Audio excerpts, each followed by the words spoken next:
গণিতে তাপমাত্রা বা টেম্পারেচার এই অধ্যায়টি নিয়ে আলোচনা করছি। আগের লেকচারে আমরা তাপমাত্রা বা টেম্পারেচার এই অধ্যায়ে যে প্রাথমিক ধারণা, সেই প্রাথমিক ধারণা নিয়ে আলোচনা করেছি।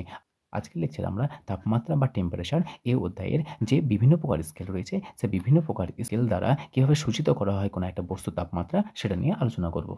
শোন দেখো, যে তাপমাত্রা পরিমাপের বিভিন্ন স্কেল। আমরা জানি বৈজ্ঞানিক পদ্ধতি অনুযায়ী আমাদের তাপমাত্রার বিভিন্ন স্কেল রয়েছে। তার মধ্যে আমরা প্রধানত ৩টি স্কেলকে ব্যবহার করি। ১ নম্বর সেলসিয়াস স্কেল, ২ নম্বর ফারেনহাইট স্কেল এবং ৩ নম্বর হলো কেলভিন স্কেল।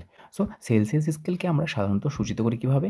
সেলসিয়াস স্কেলকে সূচিত করা হয় ডিগ্রি সেলসিয়াস দ্বারা, অর্থাৎ ডিগ্রি সেলসিয়াস মানে সেলসিয়াস স্কেলের একক। ফারেনহাইট স্কেলকে কীভাবে সূচিত করা হয়? ফারেনহাইট স্কেলকে সূচিত করা হয় আমাদের ডিগ্রি এফ দ্বারা, অর্থাৎ F for Fahrenheit, C for Celsius.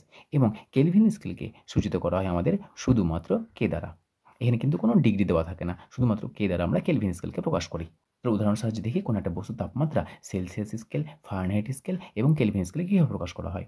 এখন আমরা প্রশ্ন নিয়েছি একটা, যে একটি বস্তুর তাপমাত্রা সেলসিয়াস স্কেলে 25, তাহলে সেলসিয়াস স্কেলে 25, তাহলে প্রতীকের সাহায্যে কীভাবে লিখবো আমরা? প্রতীকের সাহায্যে লিখবো আমরা যে বস্তুর তাপমাত্রা 25 বলে দিয়েছে, অর্থাৎ সেই বস্তুর সেলসিয়াস স্কেলে বলে দিয়েছে 25 ডিগ্রি সি।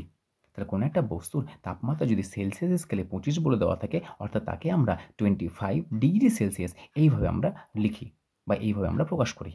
অনুরূপভাবে একটি বস্তুর তাপমাত্রা ফারেনহাইট স্কেলে 40 বলে দেওয়া আছে, তাহলে ফারেনহাইট স্কেলে 40 বলতে কী বোঝাচ্ছে? প্রতীকের সাহায্যে আমরা কীভাবে লিখব? প্রতীকের সাহায্যে, অর্থাৎ কীভাবে সূচিত করা হয়? আমরা লিখব 40 degree Fahrenheit. F for Fahrenheit.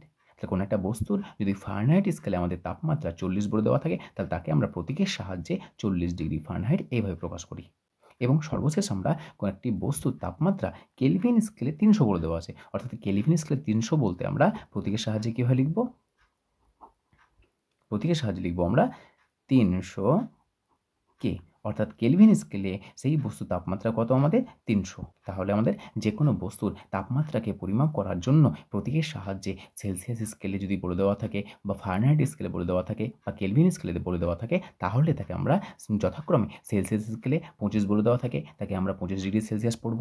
Fahrenheit স্কেলে 40 বলে দেওয়া থাকলে তাকে আমরা 40 ডিগ্রি ফারেনহাইট পড়ব। এবং কেলভিন স্কেলে 300 বলে দেওয়া থাকলে তাকে প্রতীকের সাহায্যে আমরা 300 কে বা 300 কেলভিন এই হিসাবে আমরা পড়ব।